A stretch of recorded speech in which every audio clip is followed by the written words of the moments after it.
Hi, I'm Steve Clemons, and I have a question. As Republican governors dump refugees in different cities across America, does either party really have a plan for immigration? Let's get to the bottom line.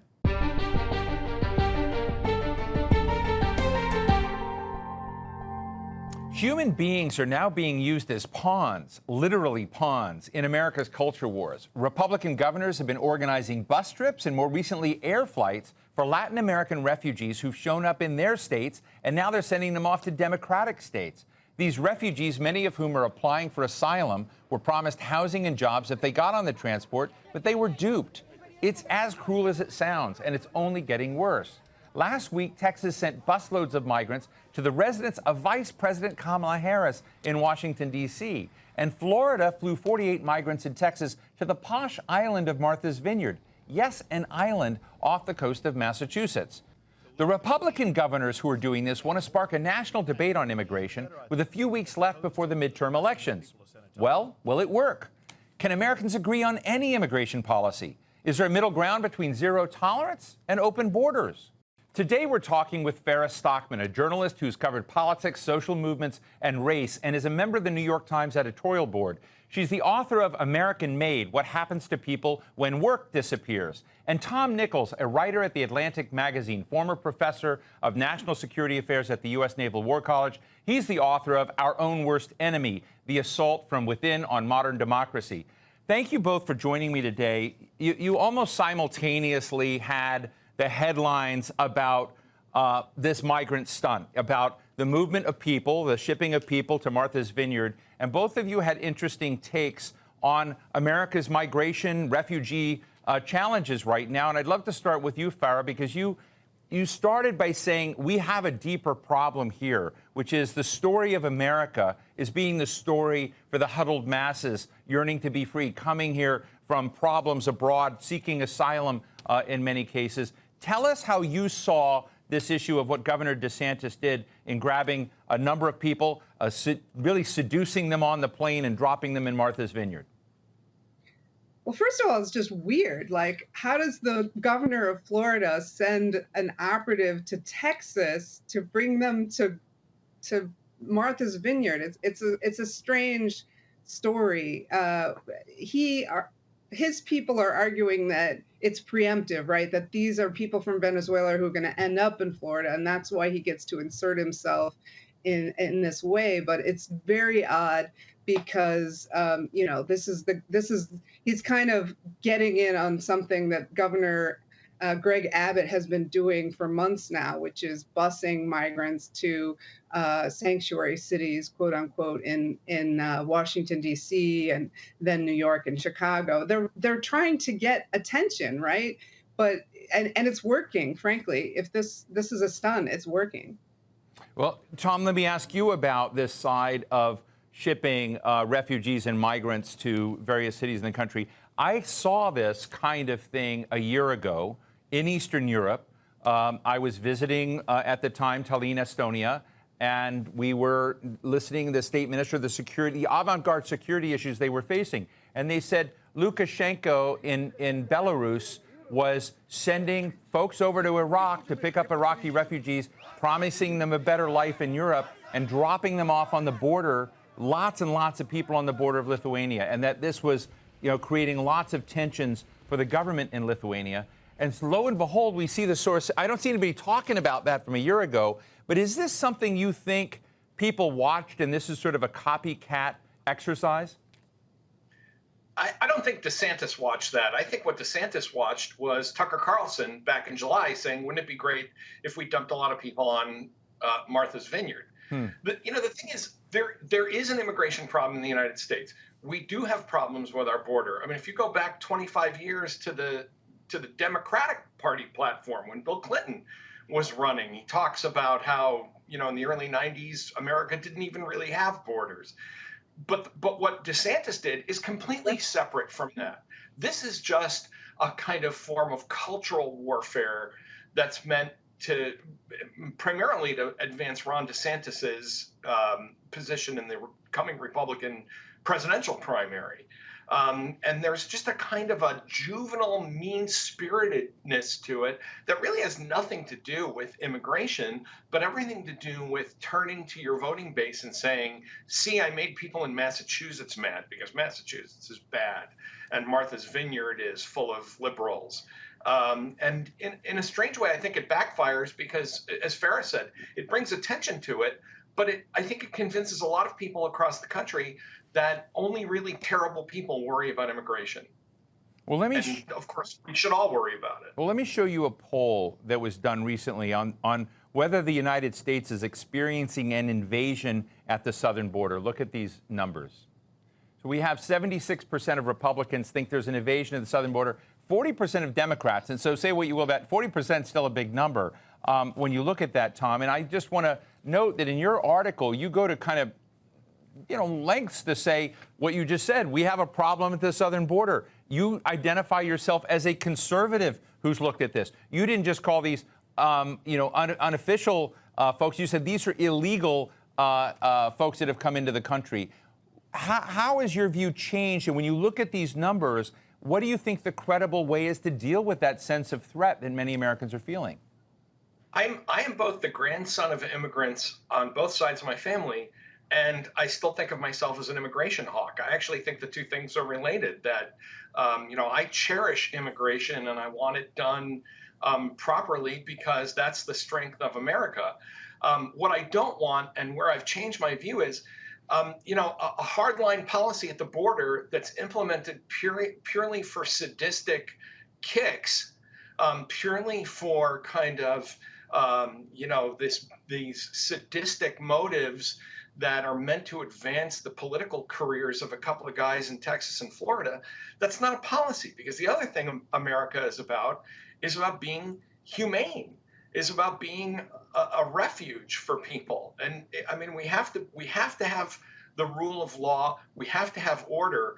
And I think that for people who want a strong border and a regularized immigration system, that's really important. But that doesn't mean that I would ever sign on, and I don't think any of us should sign on for the intentional tormenting of children as a deterrent, which is what happened over the past few years with things like family separation.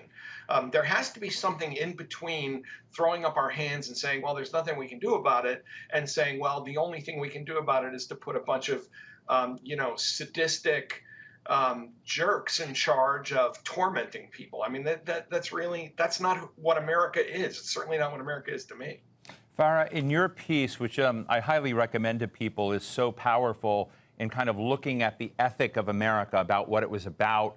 And I just want to have you, in your words, share with our viewers what seeking asylum means, and compare, say, a few years ago in terms of the number of asylum seekers that were coming into this country versus what we're seeing today virtually every month in staggering levels.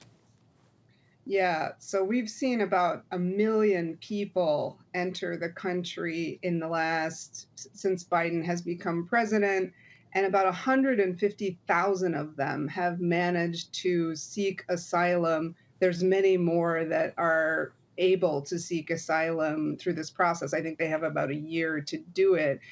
And that's a similar number, actually, that came in under similar circumstances under Trump. And I just have to say that this has broken the system. The sheer number of people that have come in can't be handled by our courts. Our courts have been very archaic. Up until very recently, they were using paper files. And so the amount of time that it takes to get a hearing has gone from like 45 days to 4.5 years. So now you can wait years before you even get a hearing. And it could be like 7 years before your case is actually decided. And so what I said in my piece is that our system is chaotic enough that it actually has become a self-perpetuating problem, because if it takes so many years to get a hearing, then people are incentivized to apply for asylum. It's not easy to go through the process, but if you go through the process, then you get work authorization after 150 days.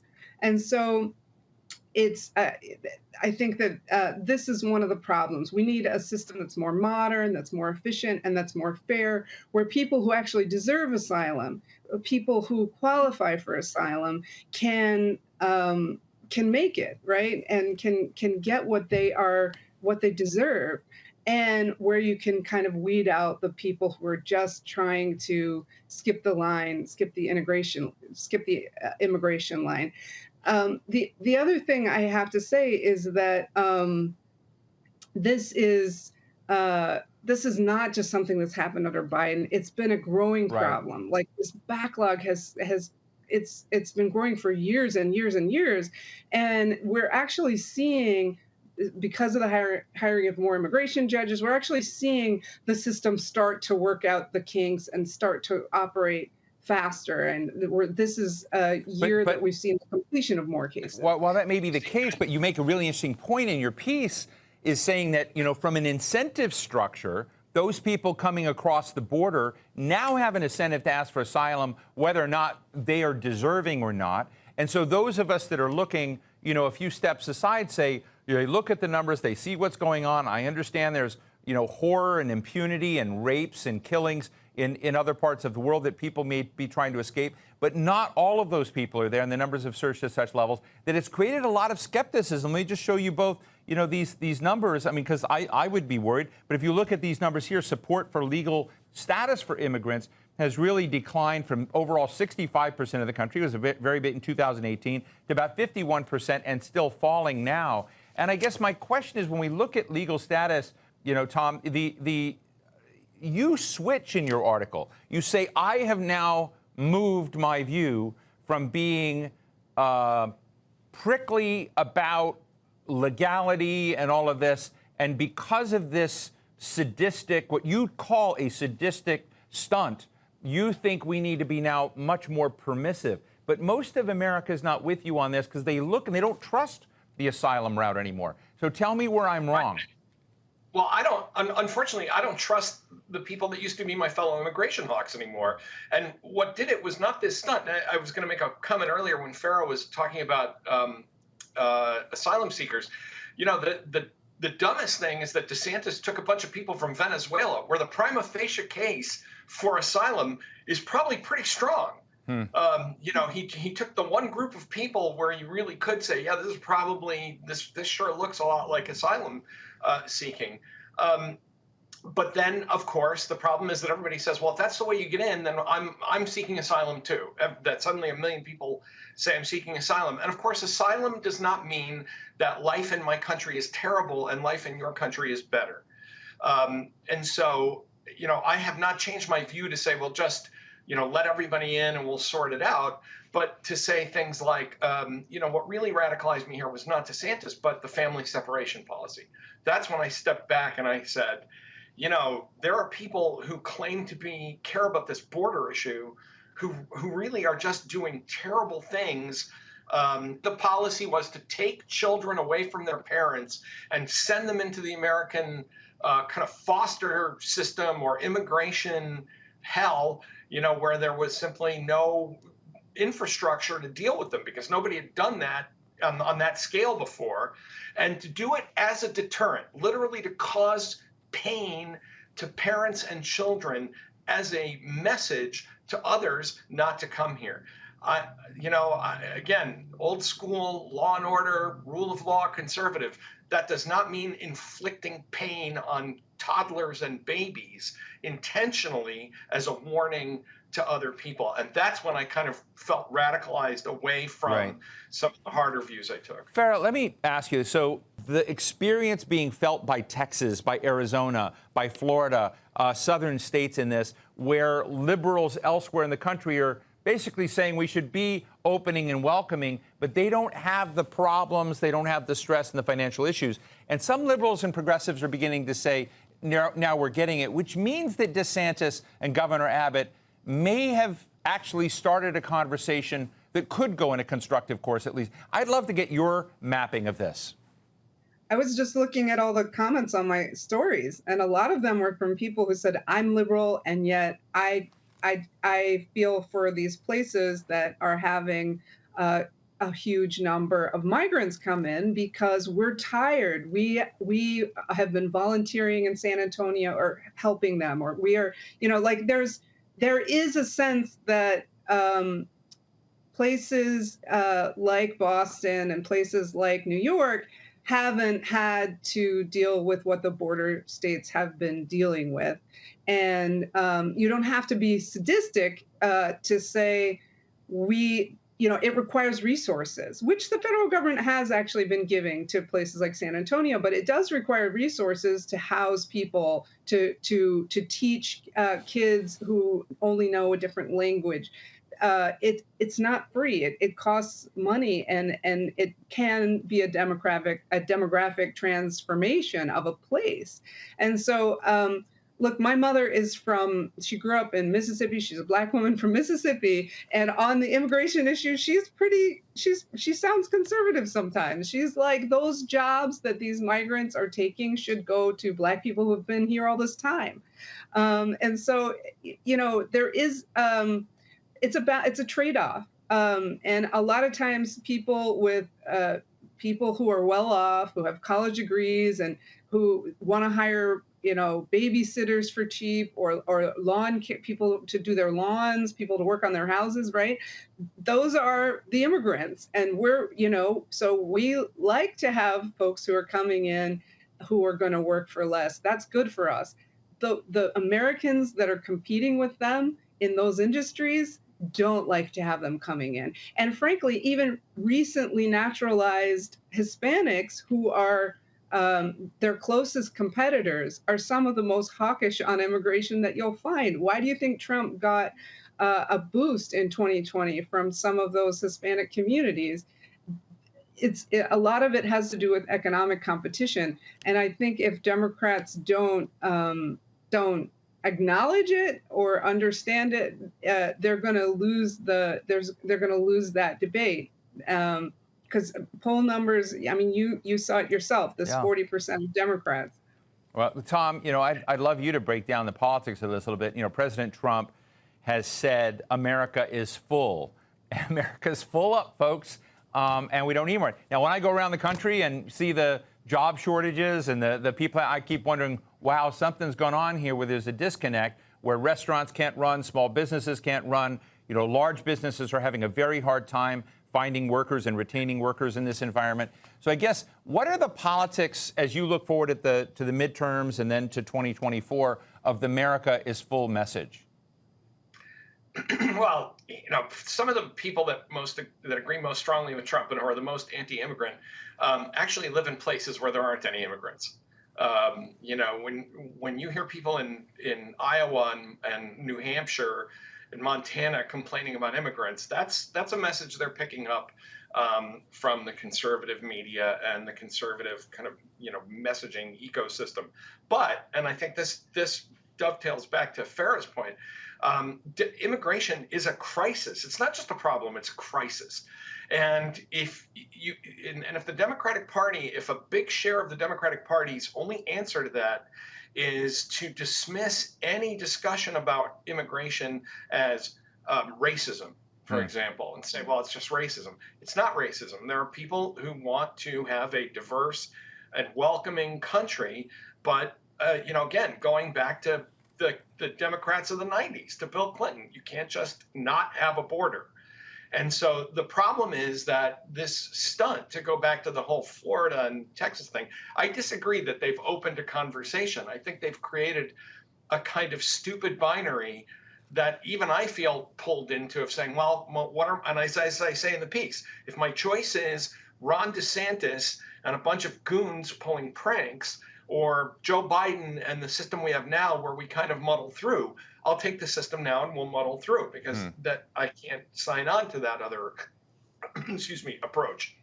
So I don't think that's really a productive way to go about it. But the entire country has to become invested, and the key word here was resources. Right. The country has to be involved in resources, not just for education, not just for housing, but because of enforcement. And I'll just finish by saying, I'm old enough, Steve, that I was a young guy in Washington when the 1986 Immigration Reform Act was passed, where Ronald Reagan signed this amnesty, and it was kind of a Lucy in the football thing. And that was supposed to get it all done, right? We're going to get it all done. We're never doing it again. This is a one and done that fixes our problems. And 35 years later, here we are. But let me ask you, Farah, what should Vice President Kamala Harris be doing right now that she's not? What should she be doing? I mean, look, the system is broken for a reason. It's broken by design. I think our whole restaurant economy in New York is basically balancing on the idea that undocumented labor is working in the kitchens. Our agriculture sector is based on the idea of migrant labor, some of whom are undocumented. And so, we have a system that wants people to be in limbo. It doesn't want to give them citizenship. It doesn't want to give them an American wage, but it needs their labor. And so that we have to come to terms with that as a society. I personally think that we need more legal pathways. I think a lot of people just don't like the chaos and the idea that anybody can just show up and walk in. That's worrisome for a lot of people, not just conservatives. So we need to get a sense of controlled flows, knowing who's coming in, and keeping track of people, making sure that they're the skills that we need, frankly, and that there are also alternatives for people who are just, frankly, extremely desperate and in need. Tom, let me give you 30 seconds on tips for Vice President Harris. Well, I think her trip to Central America, which was kind of her maiden foreign policy speech, did not go well. Immigration is always, anybody who comes here, as Farah said, this idea of you can just kind of walk in. I think Biden's always been a little better about that, right. But the left flank of the Democratic Party really has to understand that, there are people that this is a legitimate concern, and not just Greg Abbott and Ron DeSantis, pulling sadistic pranks. Right. And so that messaging, I think, has to change. And, again, I'll just go back and say better speech writing, better staffing, and also going down to the border and going to Central America, I don't think really accomplishes a lot. I think speaking to the American people about this more directly would help. Right. Well, let me thank you both. Veteran journalists and authors Farah Stockman of the New York Times and Tom Nichols of the Atlantic magazine. Thanks for these articles, and thanks for joining us today. Thank you. Thanks for having me. So what's the bottom line? America has a major immigration ulcer that's getting worse and worse. Hundreds of thousands of people a month are fleeing their homes in Latin America and trying to get into the United States. Some die trying. Some are beaten, raped, trafficked. Some just need a job, and others are trying to escape the impunity in their own countries. Either way, they're driven by desperation. Otherwise, they just would never pick up their families and go through this ordeal. There are no good answers. Nations must control their borders. Or guess what? They cease to be nations. At the same time, there is a humane way to deal with the problem, and that's certainly not what we saw in the ruthless exploitation of refugees for political purposes. Putting random people on buses and planes and sending them off to random places where they have no connections. Really? The U.S. has never been able to tackle this issue in a lasting, logical way. Now the political right has found an issue to gain traction. And now Congress, in my view, on a bipartisan basis, needs to invest in real solutions. And that's the bottom line.